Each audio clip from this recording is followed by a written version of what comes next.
देखो बच्चों, कल अपने चैप्टर नंबर 5 में सवाल नंबर 9 किए थे। आज अपने 10वें सवाल पे जा रहे हैं। विदित और विशाल 2:3 के प्रमाण में लावानी बांटने वाले साझेदार है। 31/3/16 के दिन उनकी पक्की तलपट निम्नानुसार थी। पक्की तलपट दी है और नीचे समायोजन दिए। इस पर से अपने गणना करनी है। देखो बच्चों, तारीख 1/4/16 के दिन उन्होंने बंटी को नए साझेदार के रूप में निम्न शर्तों पर प्रवेश दिया। समायोजन नंबर 1 में दिया है, विदित अपने भाग में से 1/4 भाग और विशाल अपने भाग में से 1/8 भाग बंटी के पक्ष में त्याग करेगा। दूसरा समायोजन, बंटी पूंजी के रूप में 72,000 और अपने भाग की ख्याति नगद में लाएगा। और तीसरा समायोजन, पेड़ी की ख्याति का मूल्यांकन 32,000 किया गया। चौथा समायोजन, विदित और विशाल उनको प्राप्त ख्याति में से 50% रकम नकद निकाल लेंगे। यहाँ तक समझो पहले बच्चों। देखो, यहाँ अपने 4 खाते बनाएंगे। पुनः मूल्यांकन खाता, बैंक खाता, साझेदारों का पूंजी खाता और पक्की तलपट। अब थोड़ी सी गणना कर लेते हैं इधर। देखो बच्चों, यहाँ विदित 1/4 और विशाल 1/8 के प्रमाण में त्याग करता है, इसलिए विदित का हर समान करना है। तो हर समान करने के लिए कितने से गुणा करना पड़ेगा? 2 से, क्योंकि इसका 8 है तो इसको भी 8 बनाना है। तो हर समान करने पर इसका प्रमाण कितना हो जाएगा? 2/8 अनुपात इसका 1/8, तो 1/8। तो त्याग कितना आ गया? 2:1। इसलिए बंटी का भाग बराबर 2/8 + 1/8 = 3/8 से बंटी आया होगा। अब नए साझेदार बंटी द्वारा पेड़ी में लाई जाने वाली ख्याति ज्ञात करेंगे। बंटी द्वारा लाई गई ख्याति 32,000 × 3/8, क्योंकि ख्याति का मूल्यांकन कितना किया था? 32,000। तो कितनी आई? 12,000। अब 12,000 रुपये वो लाता है ख्याति के रूप में, तो क्या एंट्री होगी? बैंक खाता उधार ख्याति का प्रीमियम खाता से 12,000। अब ये 12,000 को उनके त्याग के अनुपात में बांट देंगे। त्याग का अनुपात कितना था? 2:1, उसमें बांटेंगे। तो दूसरी एंट्री करेंगे, ख्याति का प्रीमियम खाता उधार 12,000, विदित के पूंजी खाता से 8,000, विशाल के पूंजी खाता से 4,000। बराबर। अभी इतना समझो बच्चों। देखो, अब सवाल की अपने शुरुआत करते। सर्वप्रथम यहाँ पूंजी दी है, तो पूंजी को अपने कहाँ बताएंगे? पूंजी खाते की जमा बाजू। शेष आगे लाए, ऐसा लिखकर अपने बताएंगे। पूंजी खाते में जमा बाजू शेष आगे लाए, ऐसा लिख देंगे अपने। तो देखो बच्चों, यहाँ अपने 4 खाते बनाएंगे। पुनः मूल्यांकन खाता, बैंक खाता, पूंजी खाता और आर्थिक चिट्ठा। तो सबसे पहले पूंजी खाते में लिखो शेष आगे लाए। विदित की पूंजी है 48,000 और उसकी है 60,000। पूंजी की बाकी सबसे पहले लिखो। उसके बाद आकस्मिक अनामत दिया है। अब देखो, आकस्मिक अनामत को दोनों के बीच बांट देंगे 2:3 पुराने प्रमाण में। तो इधर लिख दो आकस्मिक अनामत खाता।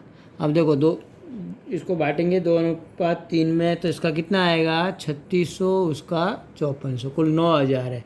9,000 × 2/5, 9,000 × 3/5, इस प्रकार बांट देंगे। अब देखो बच्चों, कामदार दुर्घटना अनामत दिया है 24,000, परंतु उसमें एक समायोजन दिया है नीचे। देखो 8वां समायोजन में आप देखो, कामदार दुर्घटना पेटे दावा स्वीकार किया 30,000 का, जबकि अनामत ऊपर दिया है 24,000। तो 6,000 की और व्यवस्था करनी पड़ेगी। इसलिए ये 6,000 पुनः मूल्यांकन खाते की उधार बाजू बताओ। कामदार दुर्घटना मुआवजा का दावा का प्रावधान 6,000 रुपये और 2400 दिया था। अब इसको पूंजी दायित्व में बता दो। चुकाना बाकी कामदार दुर्घटना मुआवजा का दावा 30,000। समझ गए बच्चों? 24,000 पहले दिया था और 6,000 अपने पुनः मूल्यांकन खाते में फिर बताए, और टोटल अपने 30,000 रुपये पक्की तलपट में अपने दावा का बता दिए। अब उसके बाद विनियोग अनामत दिया है। देखो बच्चों, अब यहाँ विनियोग अपने को विनियोग दिए 18,000 के, और एक समायोजन दिया नीचे। विनियोग की बाजार कीमत 9,000 है, जो चौपड़े लानी है 7वें समायोजन में। अब देखो, 18,000 में से 9,000 घटाओ तो कितने बच्चे 9,000। अब 9,000 में कमी हुई विनियोगों में, यानी तो अब अनामत कितना दिया था? 7200। अब 9,000 में से 7200 घटाओ तो 1,800 की और व्यवस्था करनी है अपने को। तो पुनः मूल्यांकन खाते में फिर से बताओ, विनियोग खाते 1800 इधर बता दिए। अब विनियोग की व्यवस्था हो गया। विनियोग अपने पास कितने बचेंगे? 9000। तो यहाँ लिख दो विनियोग 9000। फिर से एक बार 18000 के विनियोग थे, उसमें उसकी कीमत कितनी लानी थी चौपड़े? 9000। तो 9000 की कमी हुई।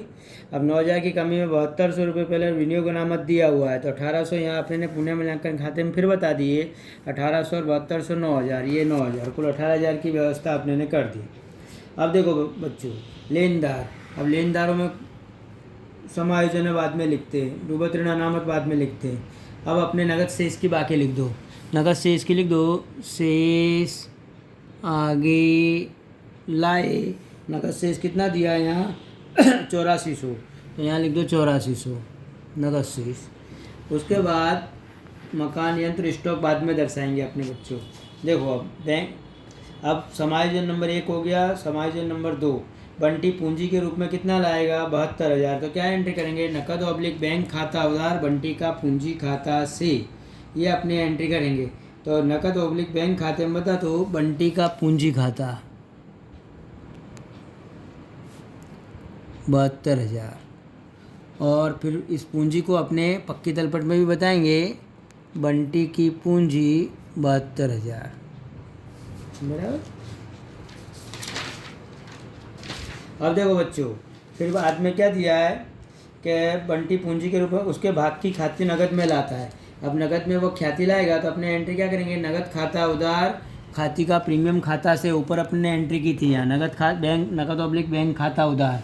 यहाँ लिख दो ख्याति का प्रीमियम 12,000। अब अपने ख्याति का प्रीमियम को पूंजी खाते जमा करेंगे दोनों के। तो क्या एंट्री की थी? ख्याति का प्रीमियम खाता उधार 12,000 विदित के पूंजी खाता से और विशाल के पूंजी खाता से। तो यहाँ लिखो पूंजी खाते में ख्याति का प्रीमियम खाता, इसका कितना? 8,000 और उसका 4,000। अब अगले समायोजन में क्या दिया है कि उसमें से आधी रकम वो निकाल लेते। दूसरे समायोजन में दिया है कि तेना भागने नहीं सॉरी चौथे समायोजन में कि विदित और विशाल उनको मिली पागड़ी की रकम में से आधी रकम निकाल लेंगे, यानी ख्याति की रकम निकालेंगे। तो एंट्री क्या हो जाएगी? विदित का पूंजी खाता उधार, विशाल का पूंजी खाता उधार नकद ऑब्लिक बैंक खाता से। तो यहाँ लिखो नकद ऑब्लिक बैंक खाता। अब आधी रकम कितनी होगी बच्चों? 8,000 के आधे 4,000 और 4,000 के आधे 2,000। इस प्रकार अपने 4,000 और 2,000 और इसको नकद ऑब्लिक बैंक खाते में क्या करेंगे? जमा करेंगे। विदित का पूंजी खाता 4,000, विशाल का पूंजी खाता 2,000। इस प्रकार बताएंगे। देखो बच्चों, अब यंत्रों पर घिसाई 10% गिननी है। यंत्र कितने दिए यहाँ? 30,000 के। 30,000 के 10% कितने हुए? 3,000। तो पुनः मूल्यांकन खाते में उधार बाजू बताओ। यंत्र पर घिसाई 3,000 और संपत्ति लेना में बता दो। यंत्र 30,000 के माइनस घिसाई 3,000 घटा के 27,000 रुपये बाहर निकाल लो। देखो बच्चों, फिर दिया है देनदारों में 3600 रुपये डूबत ऋण रखनी है और 15% डूबत ऋण अनामत की व्यवस्था करनी है। अब देखो बच्चों, यहाँ देनदार कुल अपने पास 39,600 के हैं, उसमें से माइनस डूबत ऋण 3600 घटाओ तो देनदार कितने बचे? 36,000 के। और माइनस डूबत अनामत 15% 36,000 के कितनी आई? 5400। घटा के बाहर निकाल दो 30,600। और ये दोनों असर पुनः मूल्यांकन खाते के उधार बाजू बताओ। डूबत ऋण 3600 और डूबत अनामत 5400। इस प्रकार बताएंगे बच्चों। फिर अपने ने विनियोग का समायोजन कर दिया, कारीगर दावा का समायोजन कर दिया। लेनदारों को 10% रकम चुकानी नहीं है। अब यहाँ लिखो लेनदार। अब देखो बच्चों, यहाँ लेनदार